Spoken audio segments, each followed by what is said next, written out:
Limit point और limit के बीच में हमने अंतर पढ़ा। अब इसके बीच में थोड़े से कुछ नियम्स और होते हैं, उनको भी हम ध्यान से देख लेते हैं।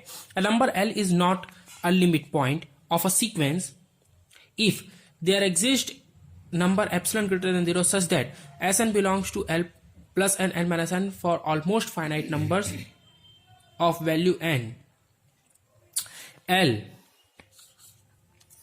वो लिमिट पॉइंट नहीं होगा, ठीक है, of the sequence if there exist a number greater than epsilon, अगर कोई एक ऐसा नंबर एग्जिस्ट करता है जो एप्सिलॉन ग्रेटर देन 0 हो, सच दैट Sn यानी कि जो सीक्वेंस है वो पूरी की पूरी सीक्वेंस अगर 1 माइनस एप्सिलॉन और 1 प्लस एप्सिलॉन के बीच में आ जाए for almost finite number of value of n।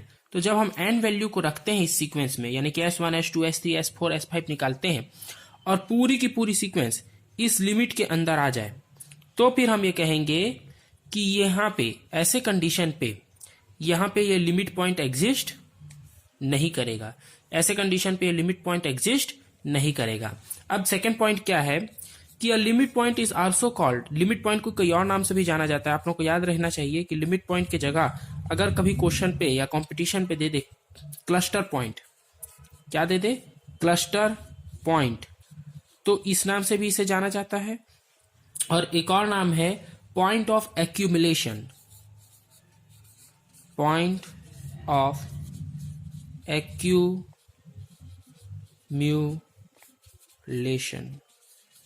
इस नाम से भी इसे जाना जाता है। Limit point, cluster point, point of accumulation.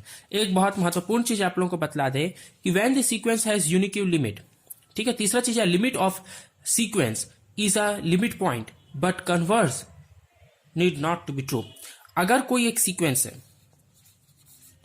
और मैं कहता हूं कि इसकी लिमिट एग्जिस्ट करती है, इसकी लिमिट एग्जिस्ट करती है, तो जो उसकी लिमिट होगी ना वही उसकी लिमिट पॉइंट भी होगी, वही उसका लिमिट पॉइंट भी होगा, वही उसका लिमिट पॉइंट भी होगा। बहुत गौर से सुनिएगा। पर यदि मैं कहता हूं कि कोई एक सीक्वेंस है, कोई एक सीक्वेंस है और कोई चीज को मैं बोलता हूं कि मान लीजिए 1 उसका लिमिट पॉइंट है, तो ये जरूरी नहीं है कि ये 1 ही उसका लिमिट भी होगा। ये लिमिट पॉइंट है तो ये जरूरी नहीं है कि ये 1 ही उसका लिमिट होगा, ठीक है। हो भी सकता है, नहीं भी हो सकता है, निकालने से मालूम चलेगा। आइए कुछ इलस्ट्रेशंस पे ध्यान देते हैं। मान लीजिए कि कोई एक सीक्वेंस दिया हुआ है Sn।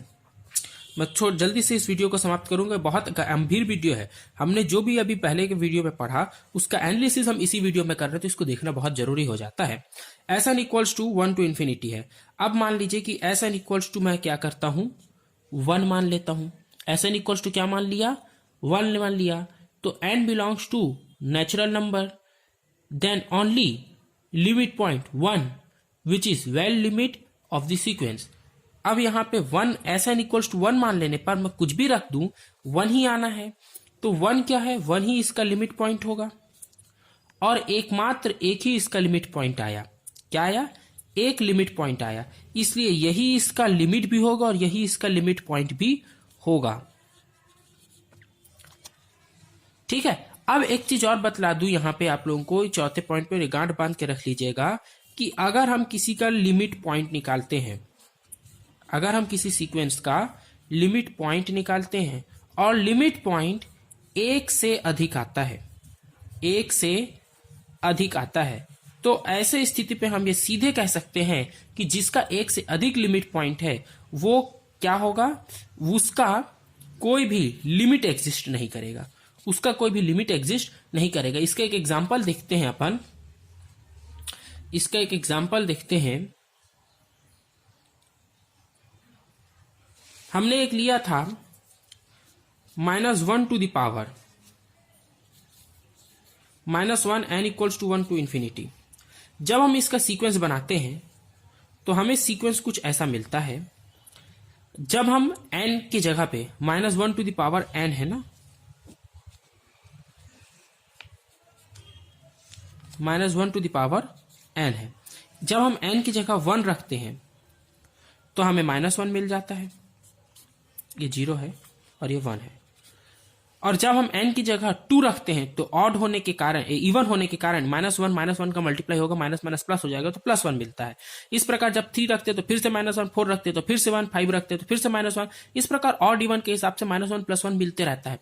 इन्हीं के बीच में ये रहेगा और इन्फिनाइट 1 मिलेंगे, इन्फिनाइट -1 मिलेंगे। इसलिए हम ये कहते हैं कि 1 और -1 दोनों ही, 1 भी इसका लिमिट पॉइंट है और -1 भी इसका लिमिट पॉइंट है, क्योंकि इस पॉइंट पे भी इन्फिनाइट -1 मिल रहे हैं, इस पॉइंट पे भी अगर मैं यहां पे बना लूं L प्लस एप्सिलॉन बना लूं और यहां पे L माइनस एप्सिलॉन बना लूं, यहां पे L प्लस एप्सिलॉन बना लूं और यहां पे L माइनस एप्सिलॉन बना लूं, तो यहां इसी बीच में मेरे को इन्फिनाइट -1 मिल जाएंगे, इसी बीच में मेरे को इन्फिनाइट +1 मिल जाएंगे, यानी कि ये दोनों लिमिट पॉइंट होंगे खुद के। पर वही बोल दिया कि इसके 2 लिमिट पॉइंट है और जैसे ही 2 लिमिट पॉइंट होंगे इसका कोई लिमिट नहीं होगा। आप इस पूरे सीक्वेंस में कोई एक लिमिट नहीं ढूंढ पाएंगे, कोई एक लिमिट नहीं ढूंढ पाएंगे, ऐसी लिमिट जिसको अगर हम लिमिट कह दें तो उसके बाद में जितने भी फाइनाइट उस सीक्वेंस के नंबर है वो उस लिमिट के अंदर आए। अब भाई मैं कह देता हूं कि 1 इसका लिमिट है, तो -1 तो उस लिमिट के बाहर रहेगा ना, है ना। और वो -1 भी कैसा है, इन्फिनाइट है, क्योंकि अगर -1 सिर्फ बाहर रहता ना तो हम कह देते कि लिमिट क्या कहता है, लिमिट कहता है कि कुछ फाइनाइट संख्या n ग्रेटर देन और इक्वल टू m, यानी कि m से बड़ी जो संख्याएं हैं, m से बड़ी जितनी भी संख्याएं हैं वो सब लिमिट पॉइंट के अंदर आए, यानी कि इन्फिनाइट संख्या।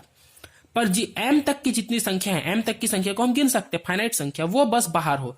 तो m अगर -1 बाहर रहता है मान लेता -m 1m ही है और m बाहर है, बाकी m से बड़ी जितनी भी संख्या है वो सब इसमें आ रही है, पर -1 तो इन्फिनाइट टाइम्स आ रहा है, तो ये लिमिट को सेटिस्फाई नहीं करेगा।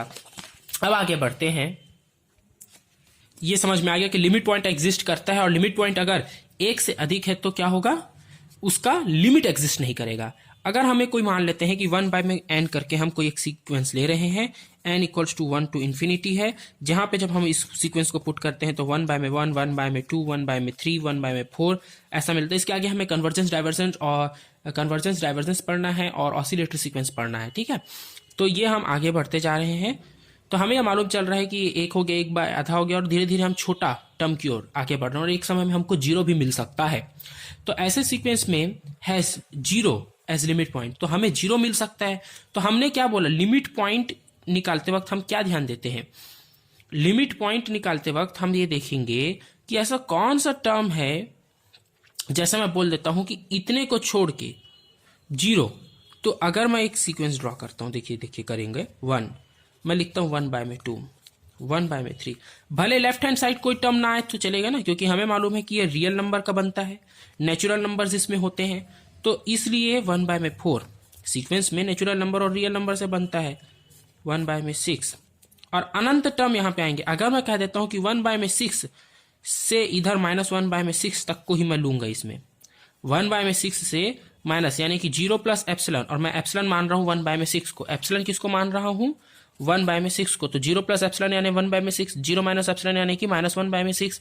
अब मैं बोलता हूं कि 1 बाय में 6 से ये, तो m जो है मैं कहूंगा कि m ऐसा हमें मिल गया है, m मिला है 1 बाय में 6 बोल सकते हैं, नहीं 1 बाय में 5 बोलेंगे,